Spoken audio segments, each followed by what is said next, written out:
नमस्कार, मैं श्वेता सिंह आपका स्वागत करती हूं। रात के 8 बज रहे हैं। वक्त है बड़ी खबरों से आपको खबरदार करने का। देश में एक तरफ चुनावी बहस चल रही है, सब इंतजार कर रहे हैं कि बिहार में कौन जीतेगा। दूसरी तरफ देश में चिंता की बयार चल रही है, जहां दिल्ली में धमाके के बाद आज तीसरा दिन है और धमाके की साजिश रचने वालों के खिलाफ बड़े एक्शन की तैयारी चल रही है। दो बड़ी खबरों से आज शुरुआत कर रहे हैं, क्योंकि आज ही भूटान से दिल्ली लौटने के बाद धमाके के घायलों से मिलकर प्रधानमंत्री नरेंद्र मोदी ने पहले दोहराया कि साजिश रचने वाले बख्शे नहीं जाएंगे। वहीं इसके बाद दिल्ली धमाके को लेकर सरकार की कैबिनेट कमेटी ऑन सिक्योरिटी यानी सीसीएस की अहम बैठक हुई। क्या इस बैठक से बड़ी खबर आने वाली है? आज तक पर आपको हम सबसे पहले उस खबर से खबरदार करेंगे। वहीं देश में जम्मू कश्मीर से लेकर यूपी, दिल्ली, हरियाणा तक बड़ा ऑपरेशन जांच एजेंसियां और सुरक्षा बल चला रहे हैं, इससे भी हम आपको खबरदार करेंगे। जिन्होंने भी दिल्ली में धमाका किया है, कराया है, जिन्होंने साजिश रची है, उनकी उल्टी गिनती शुरू हो चुकी है। अब से कुछ देर पहले ही बड़ी खबर यह आई है कि कैबिनेट की बैठक के बाद प्रधानमंत्री नरेंद्र मोदी के साथ गृह मंत्री अमित शाह की अलग से बैठक चल रही है। इसी बैठक में एनएसए अजीत डोवाल भी मौजूद हैं। यह बात अहम है क्योंकि जो निर्णय सीसीएस की बैठक में लिया गया होगा, उसके बाद प्रधानमंत्री और गृह मंत्री का एनएसए के साथ अलग से चर्चा करना बड़ा हो जाता है।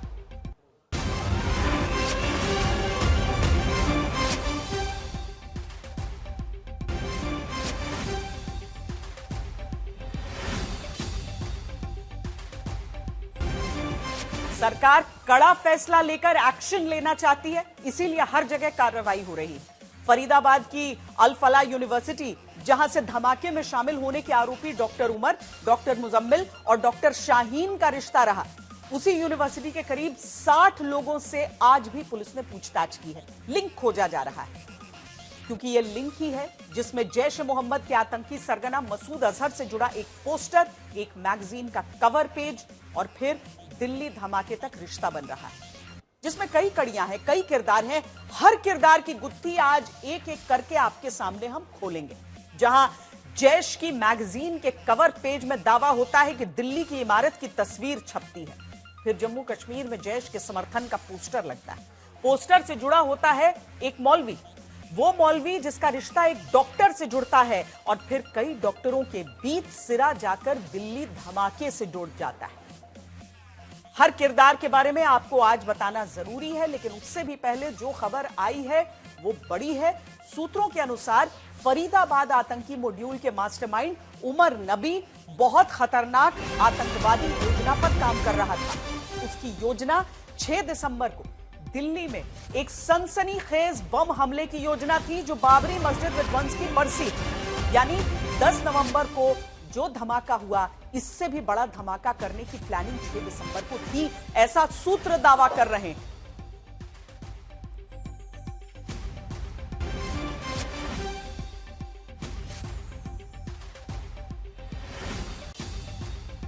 इसी खबर को लेकर हमारे साथ हमारे संवाददाता मीर फरीद जुड़ रहे हैं सीधे श्रीनगर से। फरीद, एक एक करके जो खबरें वहां से निकल रही हैं और जिस तरीके से ये पूरा मामला अब सामने आ रहा है, उसमें सबसे ताजा कड़ी ये कि और भी बड़े हमले की बात कही जा रही थी, आशंका जताई जा रही थी।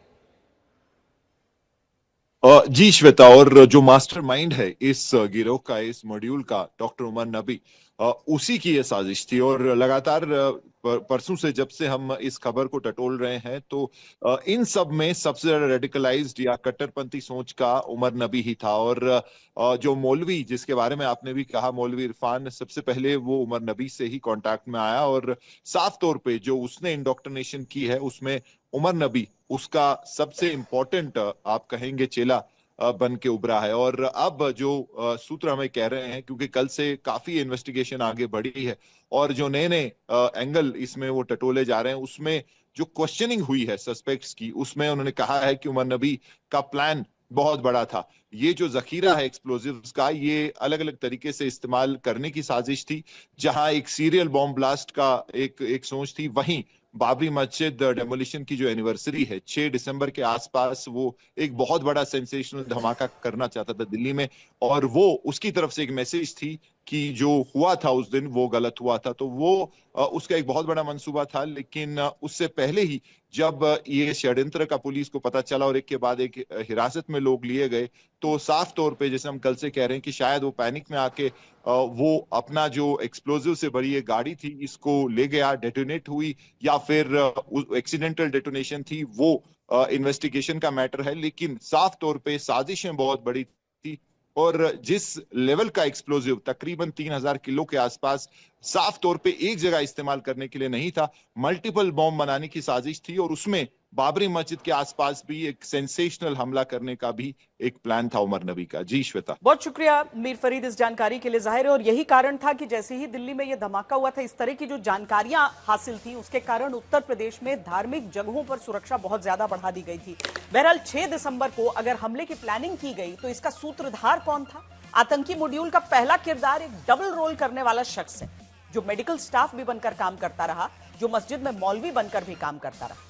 लेकिन दोनों ही जगह यह शख्स जो काम सौंपा गया था उसे छोड़कर वो काम करता रहा जो पाकिस्तान से दावा है इसमें बताया गया। इसका नाम है इरफान अहमद, जिसकी वजह से दिल्ली में हुए धमाके के बाद जम्मू कश्मीर में आज दिन भर बड़ी हलचल मची।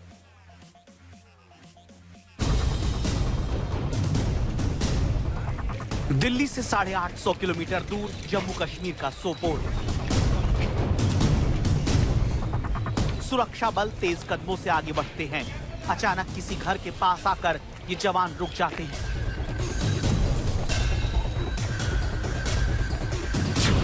क्या दिल्ली धमाके के मास्टरमाइंड की तलाश में जांच आगे बढ़ चुकी है? क्योंकि दिल्ली से 737 किलोमीटर की दूरी पर जम्मू कश्मीर में कुलगाम का एक घर, यहां अचानक कमरे के भीतर सब कुछ उलट पलट कर तफ्तीश हो रही है। क्या दिल्ली के धमाके के हर किरदार का सिरा जम्मू कश्मीर में आकर जुड़ रहा है?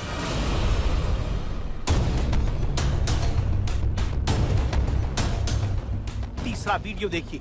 जगह शोपियां, जम्मू कश्मीर। दिल्ली से दूरी 762 किलोमीटर। अचानक एक घर में सुरक्षा बल दाखिल होते हैं। जम्मू कश्मीर में ऐसा क्या है जिसकी तलाश इस वक्त सबसे ज्यादा हो रही है? चौथा वीडियो। सुरक्षा बल भागते दौड़ते पहुंचते हैं। दिल्ली से 759 किलोमीटर दूर अवंतीपोरा के घर में धड़धड़ाते हुए सुरक्षाकर्मी दाखिल होते हैं। घर के ऊपर के हिस्से में पहुंचकर छापामारी करते हैं। जम्मू कश्मीर में वो कौन है जिसकी वजह से ये छापामार युद्ध चल रहा है? कौन है जिसकी वजह से जम्मू कश्मीर के गांदरबल में यूं सर्च ऑपरेशन किया जा रहा है? दिल्ली से 824 किलोमीटर दूर घाटी के तमाम जिले इलाकों में इतना बड़ा ऑपरेशन अभी चलना मामूली बात नहीं। जहां खबरदार करता ये सवाल कि जम्मू कश्मीर में चलता सर्च ऑपरेशन दिल्ली धमाके के दोषियों की तलाश का हिस्सा है या फिर अगली किसी प्लानिंग को नाकाम करने का बड़ा सुरक्षा अभियान।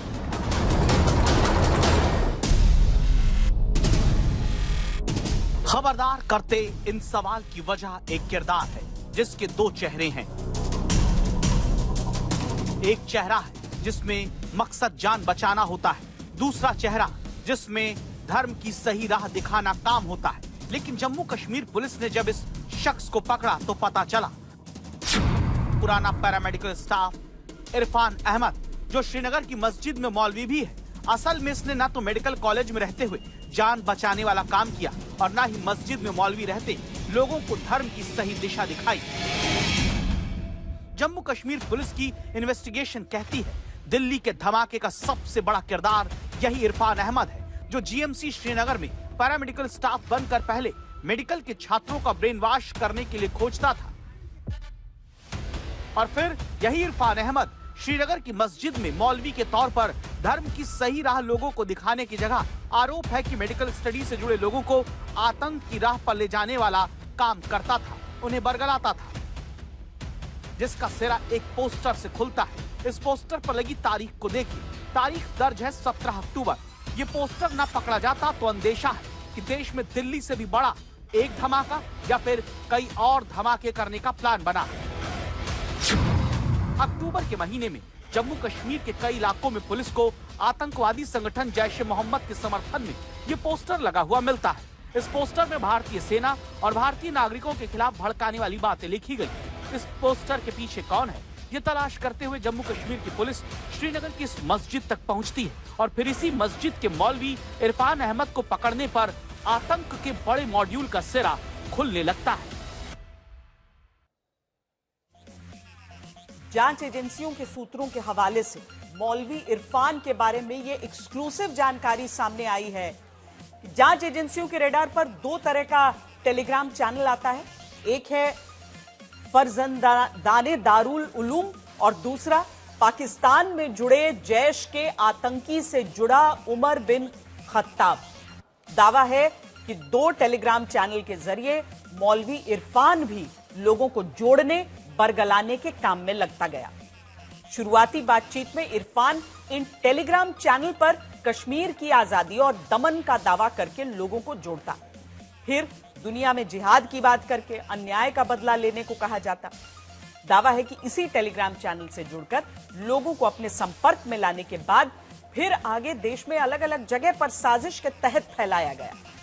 मौलवी इरफान अहमद का सिरा आगे किससे जुड़ा, उस किरदार के बारे में खबरदार करेंगे। उससे पहले आपको हम दिखाते हैं कि श्रीनगर की मस्जिद में जहां मौलवी बनकर यह इरफान रहता था, वहां क्या पता चला।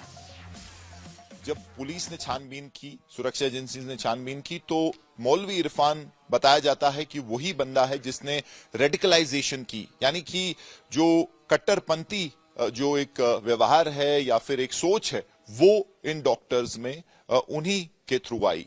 तो जब उनकी इंटरोगेशन हुई, उनकी क्वेश्चनिंग हुई और उसके बाद धीरे धीरे इस पूरी कॉन्स्पिरेसी की परतें खुलने लगी, एक्सपोज होने लगी। ये मस्जिद जो है पिछले 6 साल से ठिकाना रहा है मौलवी इरफान का।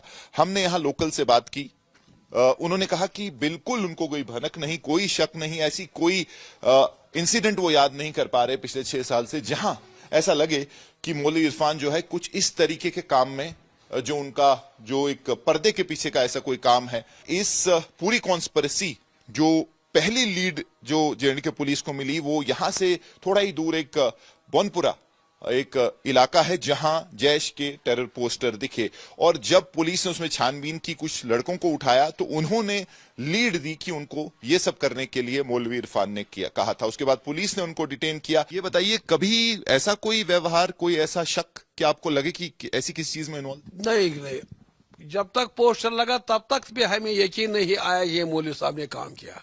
अच्छा। हमने समझे शायद बच्चों ने फंसाया उसको। ठीक। तो ये पोस्टर कहाँ लगे थे? बोनपुरा में।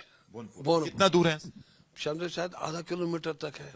तो वहां पोस्टर निकले जैश के, तो पोस्टर लाबों पर लगाया, बोला बच्चे 3 को पकड़ाया। उन्होंने बोला मौलवी साहब है। मौलवी साहब को गया घर शोपियान, वहां से उन्होंने कहा मौलवी साहब ने ही उनको बुलाया लगाने के लिए। फिर मौलवी साहब को घर से उठाया गया 9:30 बजे रात। क्या इरफान किसी हैंडलर के साथ बात किया करता था आपके सामने या घर आते थे? नहीं सर, अल्लाह की कसम नहीं, हमें कुछ पता ही नहीं। कब घर आते थे?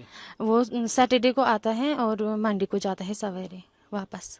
तो कब से वो श्रीनगर में रह रहे हैं? तकरीबन हो गए 7-8 साल।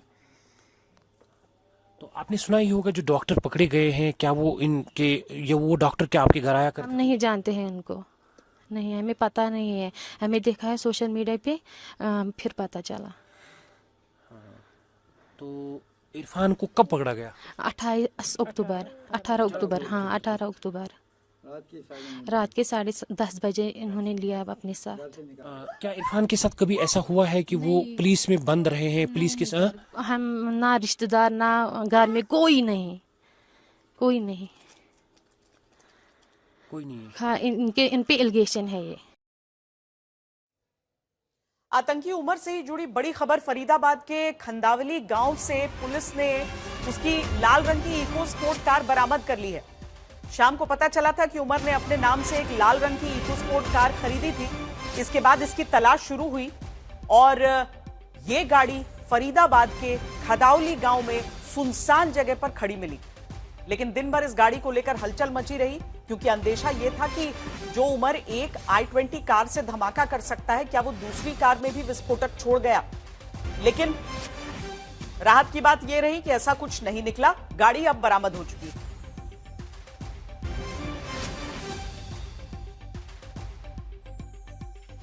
आप नाकों से दूर रहें, मेरी आप सबसे ये रिक्वेस्ट है।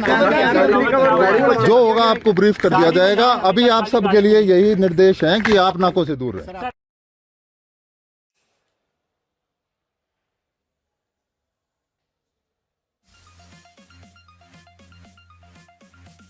पहली जो I-20 गाड़ी है उसका सीसीटीवी फुटेज किस तरीके से पूरा ट्रेस हुआ था, कैसे बदरपुर बॉर्डर से एंटर करके वो दिल्ली तक पहुंचा था, 3 घंटे तक पार्किंग में रहा था और उसके बाद किस तरीके से वहां पर धमाका हुआ था, वो सारी तस्वीरें हमने दिखाई थी आपको।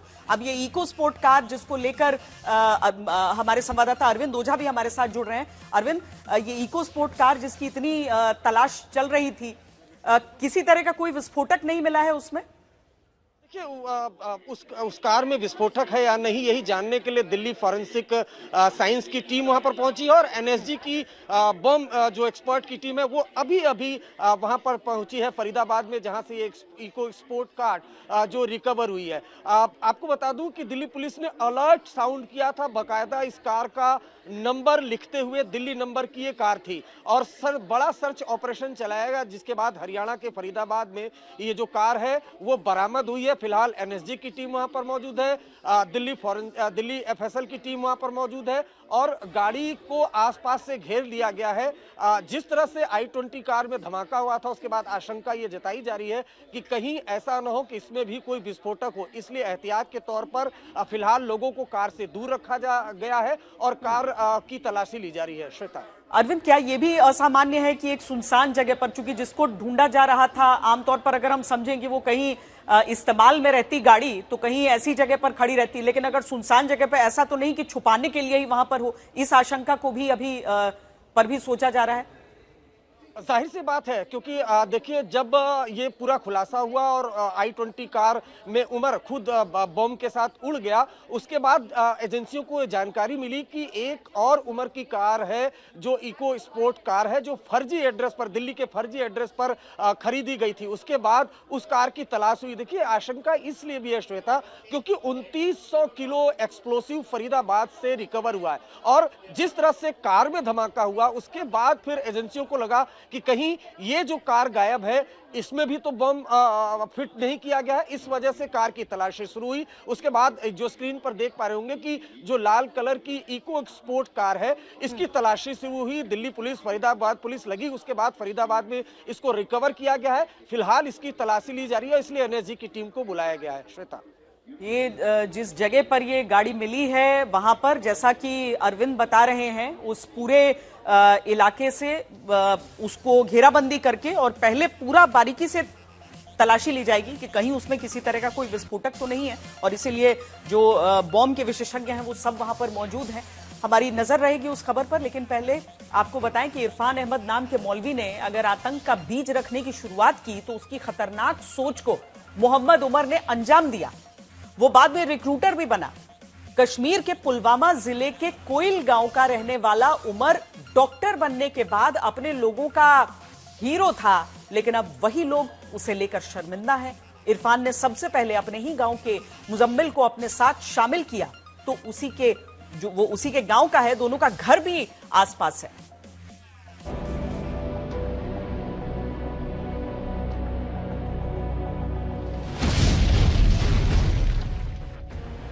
मोहम्मद उमर नबी, दिल्ली धमाके का वो मुख्य किरदार जिसके जहन में पनप रही जिहादी सोच को लेकर हो रहे खुलासे खत्म होने का नाम नहीं ले रहे।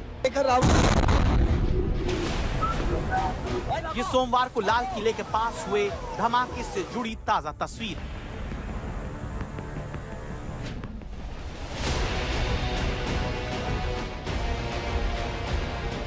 जिस गाड़ी से उमर ने धमाका किया वो कितना जबरदस्त था, इस सीसीटीवी कंट्रोल रूम में देखिए कैसे धमाके के बाद एकदम लाल गुब्बारा धमाके का नजर आता है।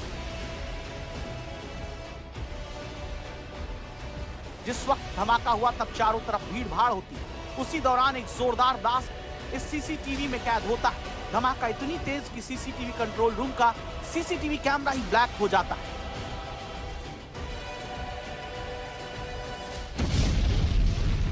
ये उमर ही है जिसने टेरर गैंग के साथियों के साथ मिलकर धमाके की साजिश रची और जिस गाड़ी से ब्लास्ट किया उसे चलाता हुआ उमर ही दिखा। लेकिन अब खुलासा है कि उमर ने एक और गाड़ी खरीदी। दिल्ली पुलिस ने लाल रंग की इको स्पोर्ट्स गाड़ी को लेकर बुधवार शाम एक अलर्ट जारी किया।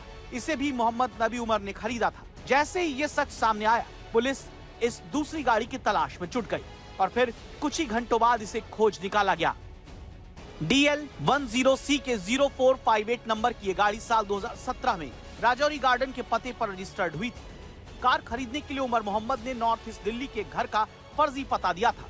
दिल्ली पुलिस ने इस पते पर बुधवार देर रात छापा मारा और खबर यह है कि इस गाड़ी को बरामद कर लिया गया है।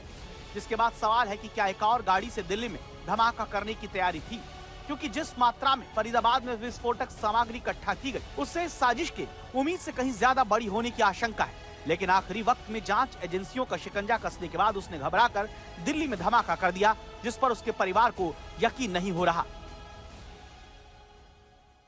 कितने टाइम से वो वहाँ फरीदाबाद में जॉब कर रहे हैं? मुझे लगता है 2 या 3 साल। 3 साल से? हाँ। 3 साल से। जो उनके 2 भाई हैं वो क्या करते हैं? वो तो प्राइवेट, बड़ा भाई तो प्राइवेट जॉब करता था, छोटा भाई पढ़ता था, वो तो स्टेनोग्राफी और PG में इन्वॉल्व था। बस। तो रात को कितने बजे पुलिस आई और किस किस को जो है उठा के ले? एक तो मेरे शौहर को ले गई, आशिक हुसैन भट्ट को, और मेरे देवर को उठा के ले गई, ज़ोहर इलाही। हाँ। ये दोनों भाई हैं? दोनों भाई हैं। तो जो एलिगेशन अभी लग रही है कि वो इस ब्लास्ट में इन्वॉल्व है, कुछ ऐसा शक है आपको या कभी ऐसा? नहीं, मुझे तो यकीन नहीं हो रहा है। हम वो कहते हैं ना, आसमान से गिर पड़े। हमने फैमिली मेंबर्स से बात की और उन्होंने कहा कि जुम्मा को यानी कि फ्राइडे को लास्ट उनसे बात हुई थी और उस वक्त सब कुछ नॉर्मल लग रहा था। वो ये कह रहे थे कि वो बिजी हैं, यहाँ एग्जामिनेशन चल रही है और फ्राइडे के बाद से उनका फोन स्विच ऑफ हो गया। 2 महीने पहले वो कश्मीर भी आए थे और बिल्कुल सब कुछ नॉर्मल था। फैमिली शॉक में है क्योंकि बिल्कुल एक्सपेक्ट नहीं कर रही थी कि डॉक्टर उमर का एक ऐसा भी चेहरा है जो उनसे छुपा हुआ है, क्योंकि उनके लिए वो एक स्टूडेंट थे। पर उमर को लेकर अब यह पता चला है कि वो अदील और मुजम्मिल के साथ मिलकर काम करता था। तीनों मिलकर आतंकी लॉजिस्टिक नेटवर्क चलाते थे। उनके नेटवर्क में 9 से 10 लोग थे, जिनमें 5 से 6 डॉक्टर थे। यही नहीं, डॉक्टर उमर और डॉक्टर मुजम्मिल के पासपोर्ट से पता चला कि उन्होंने टेलीग्राम ग्रुप से जुड़ने के बाद तुर्की की यात्रा की थी। एजेंसियों को संदेह है कि ये यात्रा आतंकी संगठन जैश ए मोहम्मद के नेटवर्क से जुड़ी हो सकती है। शक है कि उन्हें तुर्की में ही इस ऑपरेशन के निर्देश मिले। हालांकि सवाल है कि क्या वहां किसी ट्रेनिंग कैंप में दोनों ने हिस्सा लिया। तो उमर की निगरानी में ये टेरर गैंग देश में बड़े धमाके का प्लान बना रहा था। बीते कई दिनों से विस्फोट वाली साजिश को अंजाम देने में लगा था। जांचकर्ताओं को शक है कि इस ग्रुप के पास अमोनियम नाइट्रेट, फ्यूल ऑयल और दूसरे हाई ग्रेड विस्फोटक थे, साथ ही एक डेटोनेटर भी, जिसे उमर कार में लेकर फरार हुआ था। इस बीच उमर की पहली नौकरी को लेकर भी ये सच सामने आया है। पता चला है कि उमर को अनंतनाग के मेडिकल कॉलेज से निकाला गया था। वजह थी एक मरीज की अस्पताल में मौत। उमर अनंतनाग के सरकारी मेडिकल कॉलेज में सीनियर रेजिडेंट के तौर पर काम करता था, जहां उस पर मरीज की मौत के बाद इलाज में लापरवाही का आरोप लगा और फिर जांच में उसे मेडिकल कॉलेज से निकाल दिया गया। उमर से जुड़े कई लोगों से पूछताछ हो रही है, उसके पूरे नेटवर्क की पड़ताल चल रही है। जांच एजेंसियां दिल्ली धमाके के सबसे बड़े किरदार उमर की कुंडली खंगाल रही हैं। आतंकी उमर मोहम्मद को लेकर एक और ब्रेकिंग न्यूज है। उमर ने ब्लास्ट करने से पहले पुरानी दिल्ली की एक मस्जिद में वो पहुंचा था। वहां करीब 10 मिनट से ज्यादा वक्त उसने बिताया था। ये मस्जिद रामलीला मैदान के तुर्कमान गेट के पास है। इसके बाद वो लाल किले की तरफ निकल गया। अरविंद ओझा हमारे साथ जुड़ रहे हैं। ये नई जानकारी अरविंद, और एक तरीके से जो एक है ना कि एक अपराधी, एक आतंकी के दिमाग में घुसकर देखना कि क्या सोच रही। अब इस तरह का कुकर्म करने से पहले भी देखिए, मस्जिद में 10 मिनट बिताकर उसके बाद वहां से वो निकला। हालांकि अभी तो 3 घंटे का वो दायरा भी समझना बहुत जरूरी है अरविंद। बिल्कुल श्वेता, और फैज ए इलाही ये मस्जिद है जो पुरानी दिल्ली इलाके में है, अरुणा असफ अली मार्ग पर। यहाँ से लाल किला बहुत दूर नहीं है। यहीं पर इस मस्जिद में उमर मोहम्मद वो दाखिल होता है और उसके बाद 10 मिनट से ज़्यादा वक्त तक उस मस्जिद में रहता है। उसके बाद वहाँ से चला जाता है। दिल्ली पुलिस को जब इस बारे में जानकारी मिली तो इस मस्जिद पर पहुंची, CCTV खंगाला गया, जिसमें CCTV फुटेज में बाकायदा उमर मोहम्मद आता जाता दिखाई दे रहा है। उसके अलावा अलावा आसपास के कई इलाकों में वो घूमता नजर भी आया। आखिर उसके दिमाग में क्या चल रहा था, ये समझने की भी कोशिश दिल्ली पुलिस कर रही है। हालांकि उमर मोहम्मद विस्फोट में खुद ही उड़ गया और अब तो सरकार ने भी इस बात की पुष्टि कर दी है कि एक आतंकवादी हमला था। तो उमर मोहम्मद 10 नवंबर को बदरपुर से दिल्ली में एंट्री करने के बाद कहां कहां गया, इसको लेकर नई नई जानकारी आ रही है, जिसमें ये जानकारी जो सामने आई है जो काफी चौंकाने वाली है कि लाल किले से बेहद करीब फैज़े इलाही एक मस्जिद है, उसके अंदर वो जाता है और 10 मिनट से ज्यादा वक्त तक रुकता है। उसके बाद वो बाहर आता है, फिर लाल किले के पास जाता है, पार्किंग में रुकता है, उसके बाद वहां से निकलता है और फिर देर शाम लाल किले के सामने धमाका होता है जिसमें उमर मोहम्मद खुद भी उड़ जाता है। श्वेता। अरविंद ओझा हमारे संवाददाता ये बेहद अहम जानकारियां इस पूरे मामले से जुड़े हुए दे रहे हैं। दिल्ली धमाके में तीसरा अहम किरदार अब हम आपको बताते हैं, डॉक्टर शाहीन सईद, एक लड़की जो पढ़ाई में टॉपर थी, जिसका भाई आज अपनी बहन पर आतंकी धमाके से जुड़े दाग के सवाल आने पर रोने लगता है। उस शाहीन सईद का अब कानपुर कनेक्शन सामने आने के बाद कानपुर पुलिस कमिश्नर ने इस मामले की जांच के लिए एसआईटी बना दी। कानपुर में अवैध रूप से रहने वाले पाकिस्तानी, बांग्लादेशी, रोहिंग्याओं की जांच इस एसआईटी के जरिए की जाएगी। शाहीन से जुड़े लोगों की भी जांच की जा रही है। पुलिस ने इसी सिलसिले में शाहीन के पूर्व पति डॉक्टर जफर हयात से 3 घंटे तक पूछताछ की। इसके अलावा शाहीन के बेटे और बेटी से भी पूछताछ की गई है।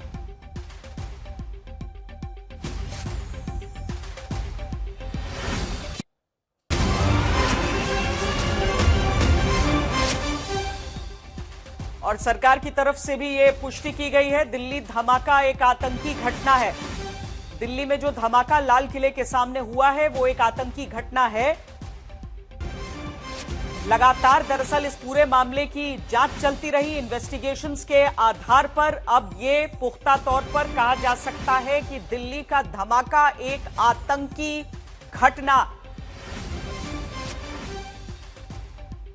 इस मामले में पाकिस्तान के रुख को भी याद कीजिए, जहां पर ख्वाजा आसिफ अपनी तरफ से कहने लगते हैं कि यह तो सिलेंडर ब्लास्ट का मामला है और बाद में एज एन आफ्टर थॉट कहा जा रहा है। लेकिन भारत जैसा देश पूरी तफ्तीश और पूरी तसल्ली के बाद एक आकलन पेश करता है और उसमें अब इस बात को आधिकारिक रूप से कहा गया है, इस शब्द का इस्तेमाल किया गया है कि ये एक टेरर अटैक था, ये एक आतंकी हमला था। केंद्र सरकार ने ब्लास्ट को आतंकी घटना माना है।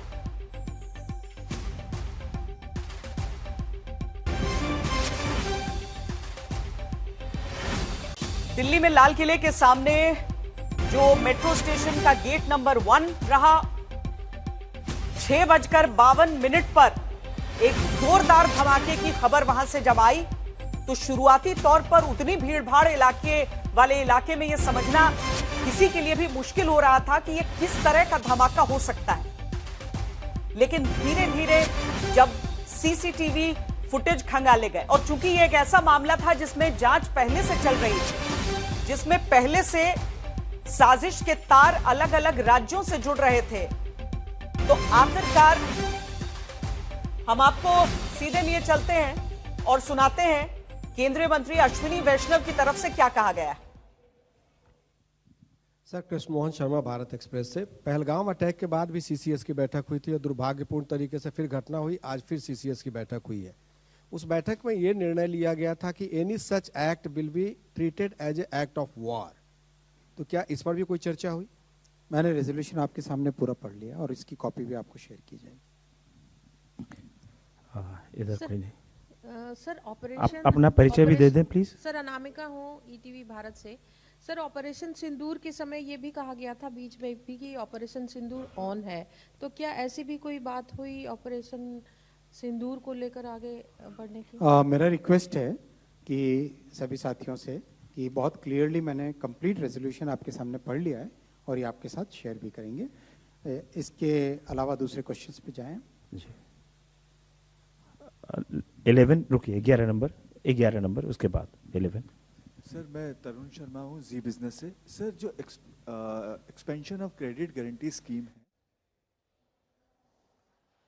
तो आप केंद्रीय मंत्री अश्विनी वैष्णव की बातें सुन रहे थे। हिमांशु, सरकार की तरफ से ये स्पष्ट कर दिया गया है कि ये एक आतंकी हमला था, लेकिन जो सवाल उठ रहे हैं ना वही कि अगर आतंकी हमला था और उसको हम एक्ट ऑफ वॉर देख रहे हैं तो किस हिसाब से इस मामले में अब आगे कार्रवाई के लिए बढ़ा जाएगा? सरकार ने ये मान लिया है कि ये आतंकी हमला ही था और जिस तरीके की जांच एजेंसियों की शुरुआत के अंदर जो भी रिपोर्ट आई है, जो जानकारियां उन्हें मिली है, उस हिसाब से सरकार ने इसको आतंकी हमला माना भी है और इसको लेकर तमाम बयान भी आए हैं। सरकार की तरफ से आज जो है कैबिनेट के अंदर एक प्रस्ताव लाया गया था जिन लोगों की मृत्यु हुई, जो लोग घायल हुए हैं उनके लिए, और सरकार ये मानकर चल रही है कि जो आतंकवाद के खिलाफ जो जीरो टॉलरेंस है सरकार की, वो उस पर आज भी कायम है और उसको लेकर ही आगे बढ़ेगी। और प्रधानमंत्री नरेंद्र मोदी पहले ही ये कह चुके हैं कि जो भी इसके पीछे साजिश करता है उनको बख्शा नहीं जाएगा, उनको कड़ी से कड़ी सजा दी जाएगी। और सीसीएस की बैठक के अंदर जो है आज दिल्ली धमाकों को लेकर पूरी डिटेल के साथ बातचीत हुई। जो अभी तक की जानकारियां हैं वो साझा की गई और बताया गया कि किस तरीके से जो है जांच एजेंसियां काम कर रही है और ये पता लगा रही है इसके पीछे साजिशकर्ता कौन है। हाँ, इतना जरूर है कि अभी तक खुलकर जांच एजेंसी और सरकार की तरफ से ये नहीं कहा गया है कि ये पाकिस्तान के द्वारा प्रायोजित या वहां से समर्थित आतंक घटना है, इसके पीछे पाकिस्तान है। लेकिन जैसे जैसे आगे जांच चल रही है इशारा साफ है और इसलिए प्रधानमंत्री नरेंद्र मोदी ने ये भी साफ कर दिया था कि जो भी दोषी होगा, जो भी साजिश के पीछे होगा, उसको छोड़ा नहीं जाएगा। और इसीलिए आप देखिए कि प्रस्ताव भी लाया गया कैबिनेट में, जो लोग इस बम धमाके में जिनकी मृत्यु हुई है, जो इन बम धमाकों के अंदर जो है घायल हुए हैं, उनके प्रति संवेदना भी प्रकट की गई और ये भी कहा गया है कि भारत की जो नीति है आतंकवाद के खिलाफ जीरो टॉलरेंस की, उस पर भारत आज भी है। और अगर पाकिस्तान का इसमें कहीं हाथ आता है जो अभी शुरुआती जांच में अभी तक सामने नहीं आया, अगर आएगा तो भारत उसी को उसी तरीके से देखेगा जिस तरीके से भारत ने सीज फायर के टाइम पे ये कहा था कि अगर कोई भी आतंकी घटना होगी तो भारत उसे युद्ध के तौर पर ही देखेगा। तो उसका रिएक्शन उसी तरीके से होने वाला है भारत का, अगर इसमें पाकिस्तान की इन्वॉल्वमेंट हो। और दूसरा बात है कि कार्रवाई का पैमाना उतना बड़ा होगा। कम से कम अभी जो एक एक करके चेहरे नजर आते जा रहे हैं इस पूरे आतंक की साजिश में, उन सब के विरुद्ध कार्रवाई उसी स्तर की होगी। बहुत शुक्रिया हिमांशु इस पूरी जानकारी के लिए। दिल्ली धमाके के चौथे किरदार के बारे में अब हम बात करते हैं और वो चौथा किरदार है डॉक्टर मुजम्मिल शकील। वो डॉक्टर मुजम्मिल जो पुलवामा के ही रहने वाले डॉक्टर उमर का दोस्त था, वो डॉक्टर मुजम्मिल जो लखनऊ की डॉक्टर शाहीन का भी दोस्त था। लेकिन ये दोस्ती समाज की रक्षा, जनता का इलाज करने वाली नहीं, बल्कि दावा है कि आतंक के रास्ते पर चलकर धमाका करने वाली थी। इसी मुजम्मिल को लेकर आज तक ने यह खुलासा भी किया है कि लाल किला ही इस मॉड्यूल के निशाने पर था, क्योंकि जनवरी महीने में भी डॉक्टर मुजम्मिल कई बार लाल किले के पास कार में देखा गया। मुजम्मिल के फोन का डंप डेटा खंगाला गया, जिसमें खुलासा हुआ कि मुजम्मिल कई बार लाल किले के पास गया था। इसके बाद सवाल आया कि क्या उमर और मुजम्मिल पहले से लाल किले की रेकी कर रहे थे?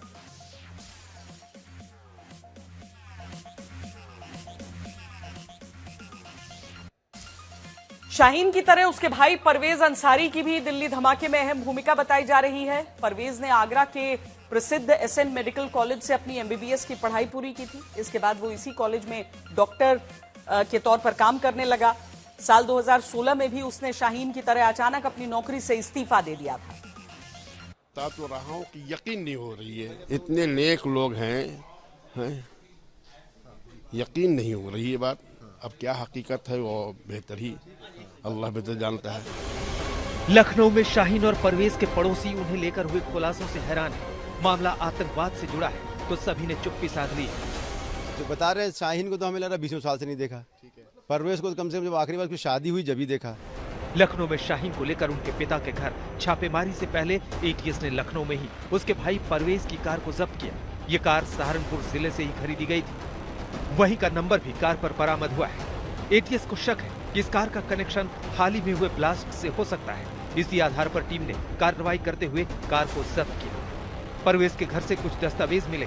लैपटॉप को फॉरेंसिक जांच के लिए भेजा जाएगा, जिससे ये पता लगाया जाएगा कि परवेज ने कोई डेटा तो नहीं हटाया है। उत्तर प्रदेश की राजधानी लखनऊ में जिस तरीके से दिल्ली ब्लास्ट के लिंक जुड़े, डॉक्टर परवेज अंसारी के पास खुफिया तरीके से प्रयोग किए जाने वाले कीपैड मोबाइल एटीएस को बरामद हुए। ये कीपैड मोबाइल जिनसे न कि सिर्फ जम्मू बल्कि जम्मू से बाहर पाकिस्तान तक बात करने की सुविधा थी। यही नहीं, उसने कमरे में पूरी तरीके से टेरर फैलाने के लिए पूरा नेटवर्क स्थापित कर रखा था, जिससे कि वो जांच एजेंसियों के दायरे में ना आए। दूसरी सबसे बड़ी बात है कि जो इंटरनेशनल कार्ड हैं वो बरामद हुए हैं। एटीएस ने छानबीन में ये भी साफ किया है कि इन कार्ड के अलावा वहां से हार्ड डिस्क भी बरामद की है और एक कंप्यूटर, जिसको फॉरेंसिक को भेजा गया है। इस पूरी छानबीन में एटीएस को जो जानकारी मिली है उसमें कई बड़े चाकू जैसी चीजें भी मिली हैं। यानी एटीएस ने परवेज अंसारी के घर से 6 कीपैड मोबाइल बरामद किए हैं, जिनका इस्तेमाल वो जम्मू और देश के बाहर संपर्क करने के लिए करता था। इन मोबाइल फोनों के साथ एक इंटरनेशनल कार्ड भी बरामद हुआ है। यही नहीं, सिग्नल ट्रेस ना हो इसके लिए परवेज ने एक विशेष सिस्टम भी तैयार कर रखा था। एटीएस को घर से एक कंप्यूटर भी मिला है, जिसमें एक सीक्रेट डिस्क बरामद हुई है। बताया जा रहा है कि उस डिस्क में कई अहम सबूत मौजूद हैं।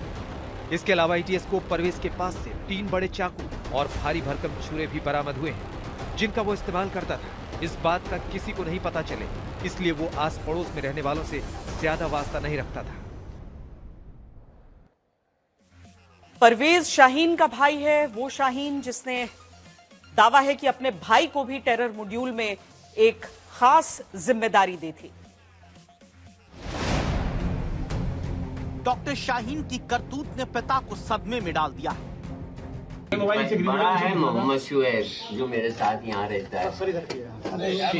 दूसरी है शाहीन सईद, जिनके बारे में आप जिक्र कर रहे हैं, लेकिन मुझे यकीन नहीं है, इसलिए बता रहा हूँ मैं। शाहीन की करतूत से भाई शर्मिंदा है। अब मेरे को विश्वास नहीं हो रहा इसका। शाहीन की करतूत से पूर्व पति हैरान है। आप इतने साल साथ में रहे, तब आपको ऐसा कुछ नहीं लगा? बिल्कुल नहीं, बिल्कुल भी नहीं था, ऐसा कुछ भी नहीं था। डॉक्टर शाहीन सईद पढ़ने में एक बहुत तेज लड़की, जिसने 10वीं और 12वीं की परीक्षा में टॉप किया, जो उत्तर प्रदेश लोक सेवा आयोग की परीक्षा पास करके कानपुर के गणेश शंकर विद्यार्थी मेमोरियल मेडिकल कॉलेज में असिस्टेंट प्रोफेसर के पद पर नियुक्त होती है। आखिर वो शाहीन अचानक आतंक के रास्ते पर कैसे चल पड़ती है? कानपुर के गणेश शंकर विद्यार्थी मेडिकल कॉलेज की पूर्व प्रोफेसर शाहीन सईद इस वक्त शिकंजे में। उस पर दिल्ली बम धमाकों के पीछे जैश ए मोहम्मद के आतंकी मॉड्यूल से जुड़ने और उसकी महिला विंग की कमान संभालने का आरोप। वही जैश ए मोहम्मद जिसके आका का परिवार ऑपरेशन सिंदूर के दौरान पाकिस्तान में मार दिया गया। सवाल है कि क्या शाहीन चुपचाप मसूद अजहर के मंसूबों को भारत में अंजाम देने में जुटी? लेकिन सवाल है कि डॉक्टर जैसे पेशे में रहने वाली शाहीन का किस तरह ब्रेन वॉश हुआ, कैसे वो आतंकियों के संपर्क में आई? इन्हीं सवालों से शाहीन के परिवार का लगातार सामना हो रहा है। यही पूछताछ हुई कि भाई मतलब जो आप पूछ रहे हैं कि आप संपर्क कितने साल से था, कितने टाइम से रहा, भाई यही पूछताछ करी, मतलब जनरल पूछताछ करी, कोई मतलब कोई विशेष मतलब पूछताछ नहीं करी है। मोबाइल और हार्ड डिस्क क्या जब्त किया है पुलिस ने? नहीं, कोई ऐसा कुछ नहीं। मोबाइल हार्ड डिस्क कोई नहीं गई है। हमारे मोबाइल हमारे पास है। आपकी बहन है शाहीन, आपने देखा? हार्ड डिस्क बता रहे हैं, तो वो हार्ड डिस्क कौन सी ले गए हैं वो तो मेरे को पता नहीं है भाई। शाहीन को लेकर आपकी बहन, क्योंकि आप लोग साथ में पले बढ़े हैं और इस तरह की खबरें जब इन गतिविधियों में नहीं रही हमारी बहन, बिल्कुल भी ना। भाई हमारा जैश ए मोहम्मद से नाम जोड़ा गया है। अरे जोड़ने को तो ये जोड़ा गया है, अब मेरे को विश्वास नहीं हो रहा इसका। आपकी आंखों में मैं आंसू भी देख रहा हूँ। वही आएंगे ना भाई, अब ऐसी बात होगी तो आंखों में आंसू के आदमी रोने भी लगता है। आपको पूरे ऑपरेशन को लेकर क्या कहना है? इसी तरह की जो विदेश में गतिविधियां होनी तो नहीं होना चाहिए, रुकना चाहिए सब चीजें। और इस पूरे आतंकी नेटवर्क का 5वां अहम किरदार है डॉक्टर अदील, वो डॉक्टर जिसके बारे में कहा गया कि इसी की शादी में आतंकी धमाके की प्लानिंग तक हुई, सहारनपुर से, जिसे जम्मू कश्मीर पुलिस ने गिरफ्तार किया। ये चीजें प्रकरण जब हमारे सामने है तो हम सब लोग स्तब्ध हो गए, बहुत ज्यादा परेशान और दुखी हुए कि इस तरह की चीजें हमारे हॉस्पिटल में, इस तरह का व्यक्ति हमारे हॉस्पिटल में जो पर कार्यरत था। जब मुलाकात हुई आपसे तो क्या कुछ लगा आपसे, उनके व्यवहार से? बातचीत हुई होगी आपकी, इतना समय आपने उनके साथ बिताया है, तो किस तरह का व्यवहार उनका लगा आपको? जिस तरह की बातें अब सामने आ रही हैं, क्या कुछ इस तरह का संज्ञान भी है? व्यवहार मेरा नहीं, पूरे हॉस्पिटल में किसी भी व्यक्ति से आप पूछ लीजिएगा, व्यवहार हर आदमी यही कहता है। उनका व्यवहार बहुत विनम्र और बहुत ही शालीनता से वो बात करते थे। व्यवहार में तो कभी किसी को ऐसा प्रतीत नहीं हुआ कि वो व्यक्ति कभी ऐसा भी निकल सकता है।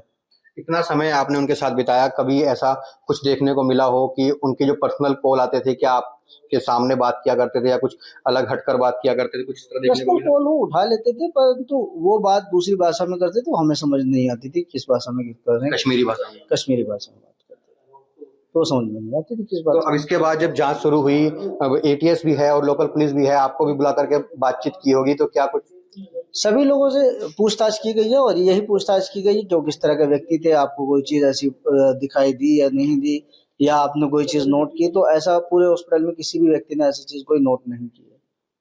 तो कब उनकी शादी थी और शादी में कौन कौन शामिल होने के लिए सहारनपुर से गए थे? शादी उनकी 4 तारीख की थी पिछले महीने की, और उसमें 5 लोग हम शादी में शामिल होने के लिए गए थे। तो शादी में आप भी गए थे? मैं भी गया था शादी में। तो क्या कुछ वहां पर कुछ इस तरह की कुछ लगा? नहीं लगा, हमें बिल्कुल भी नहीं लगा। नॉर्मली जिस तरीके से जाते हैं इसी तरीके से मिलना हुआ, उसी तरीके से हम बैठे बात हुई, कोई भी सस्पिशियस व्यक्ति या कोई वस्तु हमें नहीं लगी वहाँ। आज तक देश का सर्वश्रेष्ठ न्यूज चैनल